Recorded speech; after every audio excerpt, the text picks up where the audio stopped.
एकादश भाव में मंगल।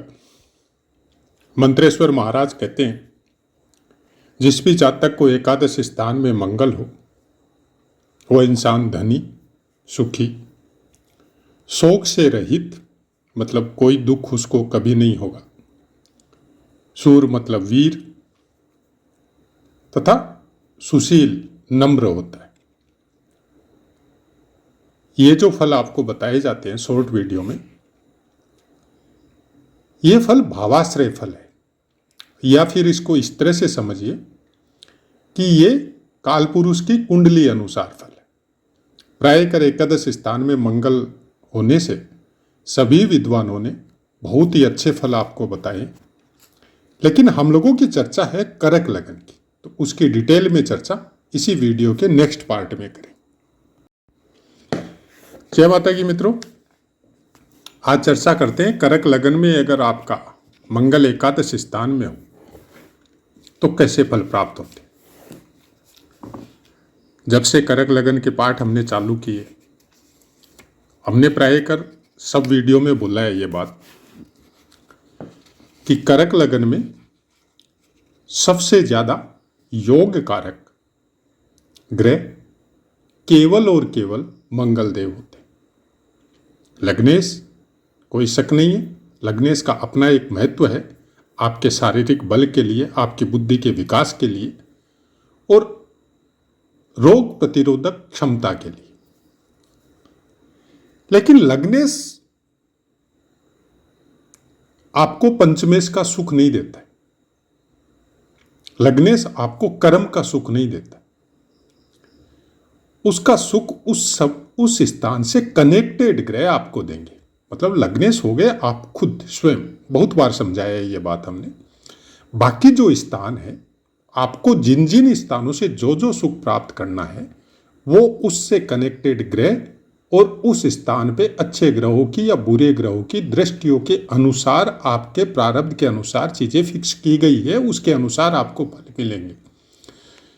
और बहुत बार ये भी हमने आपको बताया है कि प्रारब्ध के अनुसार जो चीजें फिक्स है वो आपको मिलनी है, लेकिन कई बार यहां पर मिसमैच होता है। मिसमैच मतलब आपके संस्कार, आपकी परवरिश, आपके वर्तमान कर्म और आपका अपना इष्ट कैसा बलवान है, किस तरह का बलवान है, उसके अनुसार प्रारब्ध भी कई बार कट जाता है। जबकि बोला यह जाता है कि प्रारब्ध कभी कटता नहीं है, लेकिन बहुत कुछ प्रारब्ध कटने का मतलब केवल इतना है कि वो इतना न्यून रूप में आपके सामने आता है कि आपको पता भी नहीं चलता कब आया और कब चला गया। ये होता है अपने से बड़ों का, साधु संतों का, अपने इष्ट की कृपा का, अपने पितरों की दया का, उसका आशीर्वाद जिस जातक को प्राप्त होता है उसकी बहुत सी कठिनाइयां उसकी निकल जाती है और उसको खुद को पता नहीं रहता। मंगल एकादश स्थान करक वालों के लिए हम ये बातें यहां क्यों बोल रहे हैं? बोलने का कारण है, एकादश स्थान आपकी फ्री विश है। मतलब आप जो चाहते हैं वो आपके साथ होगा। जिस चीज की आप कामना करेंगे उस चीज का फल आपको मिलेगा। एकादश स्थान में खासकर क्रूर या पापी ग्रह होने से बहुत अच्छे फल बताए जाते हैं, लेकिन अगर कोई योग कारक ग्रह, अगर कोई त्रिकोण का स्वामी ग्रह एकादश स्थान में बैठता है तो उस स्थान के बल में बहुत ज्यादा वृद्धि होती है और उस स्थान से कनेक्टेड फल आपको बहुत ज्यादा मात्रा में अच्छे से प्राप्त होते हैं। पंचमेश, अब पुस्तकों की बातें हैं तो पुस्तकों की बातें आपको बता रहे हैं।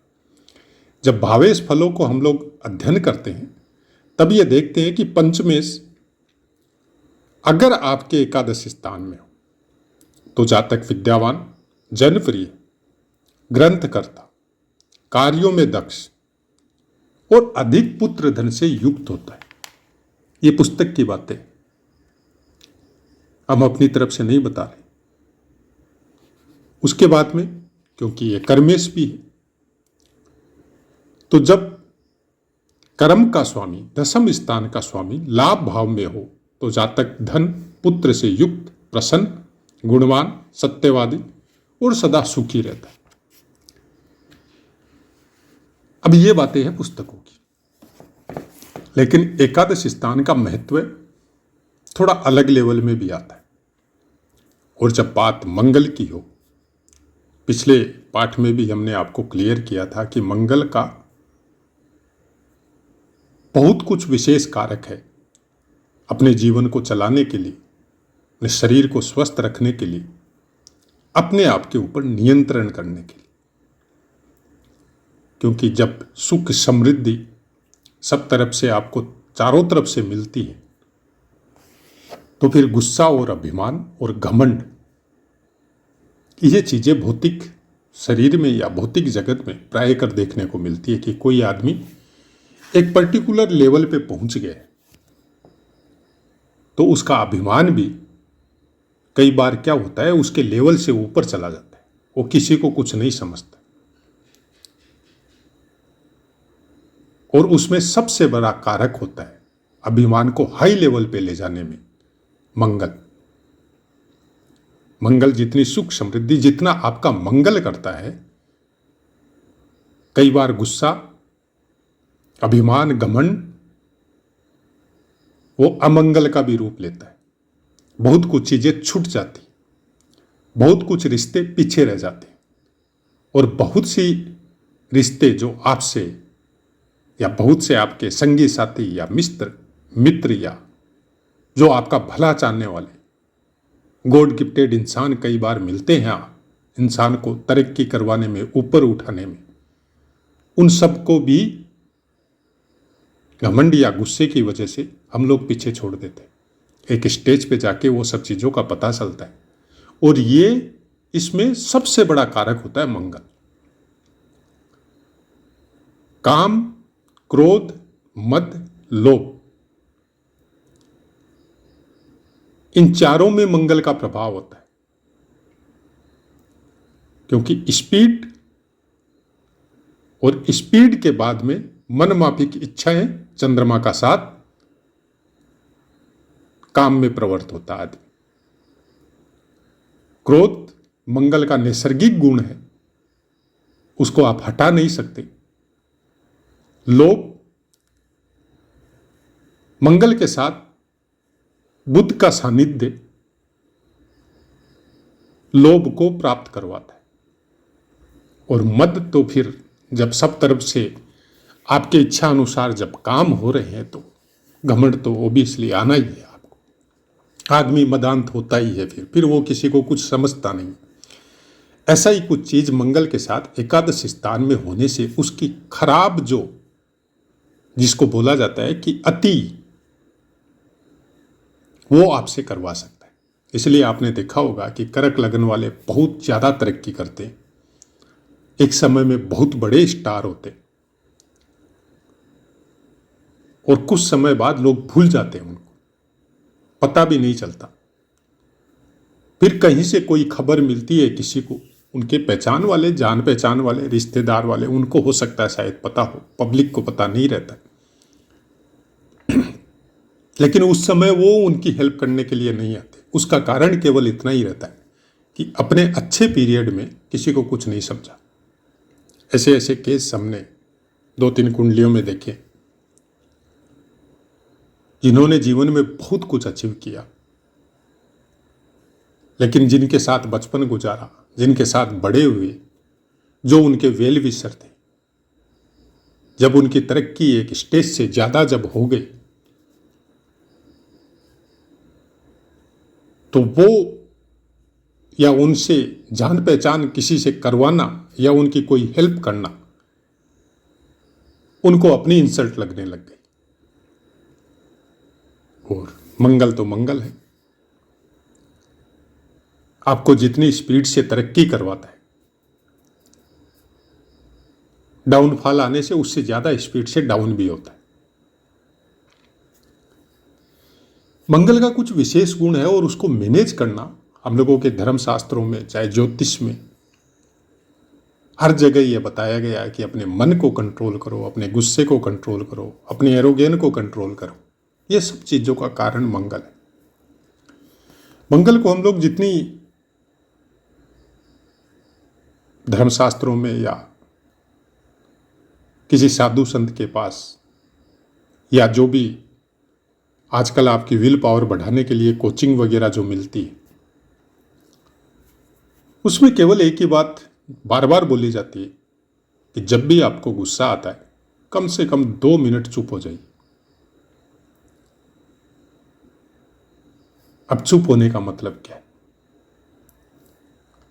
चुप रहना, अपना आत्मावलोकन करना या अपने बारे में चिंतन करना या जो विचार आ रहे हैं उनके बारे में चिंतन करना अपने भीतर, वो शनि है। अगर शनि को बहुत अच्छी मात्रा में आप जागृत कर देते तो शनि का बल मंगल को कंट्रोल कर सकता है। लेकिन भौतिक जगत में ऐसा नहीं है। भौतिक जगत में सब कुछ मंगल कंट्रोल करके रखता है। इंटरनल जगत में, भीतर के संसार में सब कुछ शनि और केतु कंट्रोल करता है।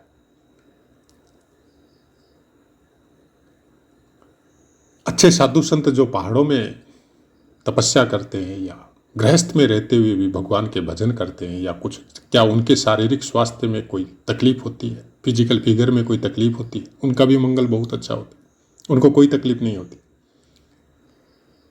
लेकिन वो बाह्य जगत से ज्यादा अपने अंदर की यात्रा करते हैं। जब इंसान अंदर की यात्रा करनी चालू कर देता है तो मंगल जितना अच्छी तरह से कंट्रोल होता है उतना और कोई भी रेमेडी से नहीं होता। इसलिए प्रायकर सब ग्रहों के लिए भी हम बार बार बोलते हैं, प्राणायाम कीजिए, ध्यान कीजिए, खुद के ऊपर कंट्रोल करने की कोशिश कीजिए। बहुत ज्यादा ग्रह की पीड़ा कोई आ रही, किसी अच्छे कर्मकांडी विद्वान से विष्णु सहस्त्र नाम का पाठ करवाइए या खुद करिए, लेकिन ये सोच के करिए कि आप उस ईश्वर या आप उस इष्ट की शरण में हैं। यह सोच के मत कीजिए कि हमारी ग्रह पीड़ा से की वजह से हम ये पाठ कर रहे हैं, तब तो फिर कोई फल नहीं मिलने वाला। फिर वो हो गया कि हम जो समय दे रहे हैं उस मूल्य का हमें अपना फल दीजिए। हो सकता है मिल जाए थोड़ा बहुत, लेकिन जितना सुधरा रूप से जो मिलता है कोई भी इष्ट की या ईश्वर की आराधना से या उसके नाम के उच्चारण से, वो केवल शरणागति लेने से मिलता है, ऐसे नहीं मिलेगा। मंगल 11वें स्थान में भौतिक जगत में बहुत अच्छा है, खासकर कर्क लग्न वालों के लिए। लेकिन इसकी चतुर्थ दृष्टि आपके कुटुंब भाव पे जाती है। हमने बोला ना कि आप इंसान अपने घमंड की वजह से परिवार वालों से, कुटुंब वालों से दूरी बनाने की कोशिश करता है। ऐसा कुछ देखने को मिल सकता है। इसकी सप्तम दृष्टि अपने ही भाव वृश्चिक राशि पे जाएगी। विवेक की तो हो गई, बच्चे भी बहुत उन्नति करेंगे, लेकिन चलेगी इनकी। और हो सकता है चाहे स्वार्थवश हो, चाहे डर की वजह से हो, बच्चे भी इनका आदेश नहीं टालेंगे। फिर जब अष्टम दृष्टि 6 स्थान पे जाएगी तो ऐसे आदमी का स्वास्थ्य बहुत अच्छा होता है। ऐसे आदमी को शत्रु भी कुछ बिगाड़ नहीं सकते। निरंतर तरक्की करता है ऐसा इंसान, चाहे वो किसी भी क्षेत्र में हो, चाहे सर्विस के सेक्टर में हो, चाहे बिजनेस के सेक्टर में हो। कर्क लग्न वालों को अगर मंगल चतुर्थ स्थान में है तो 99% अच्छे फल प्राप्त होते हैं। हां, कोई क्रूर या पापी ग्रह की दृष्टि संबंध हो, युति संबंध हो, या पहले भी हमने एक पाठ में यह बोला था राहु और शनि के बीच में आ गया हो, तब इन फलों में देखने को आपको अलग रूप मिल सकता है कि आदमी के अंदर काबिलियत बहुत ज्यादा होती है, लेकिन वो कुछ कर नहीं पाता है, जैसे आपको बांध दिया गया हो। कोई भी अच्छे योग कारक ग्रह के आगे पीछे क्रूर या पापी ग्रहों का अगर सुरक्षा हो जाए तो वो योग कारक ग्रह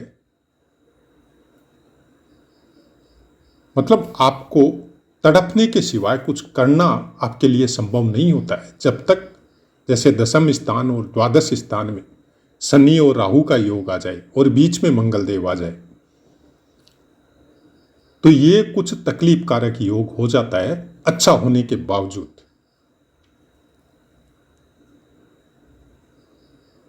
मिलता तो फिर भी बहुत कुछ है, लेकिन वो ऊंचाइयां प्राप्त नहीं होती जो एकादश स्थान में करक लगन वालों को मंगल रहने से प्राप्त होनी चाहिए। वृष राशि है तो वृष राशि में जाहिर सी बात है कृतिका का दूसरा, तीसरा और चतुर्थ चरण आएगा, जिसका स्वामित्व सूर्य देव के पास है। रोहिणी नक्षत्र के चारों चरण आएंगे, जिसका स्वामित्व चंद्रदेव के पास है। अच्छा योग है, अगर रोहिणी में बैठते हैं तो बहुत अच्छा योग है, लेकिन यहां पे साथ में शर्त यह है कि चंद्रमा का प्लेसमेंट बहुत अच्छा होना चाहिए। मृगशिरा नक्षत्र जो इनका खुद का है, पहला और दूसरा चरण आएगा। नक्षत्रों के विषय में बहुत से पाठ हमने आपको प्रोवाइड करवाए हैं, आप जाके उसको सुन सकते हैं।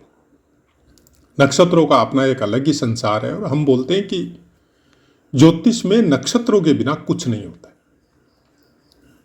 आप राशियों का अध्ययन करें, अच्छी बात है, लेकिन आप भाव, कौन से भाव में कौन सा ग्रह विराजमान है, उस भाव का महत्व क्या है, फिर वो जो ग्रह है उसके कारकत्व क्या है, और उसके बाद में नक्षत्रों का क्या योगदान रहेगा, उसको अगर समझ गए तो हम बोलते हैं कि आप ज्योतिष में बहुत अच्छी उन्नति करने लग जाएंगे, बहुत अच्छी सफलता आपको प्राप्त होने लग जाएगी।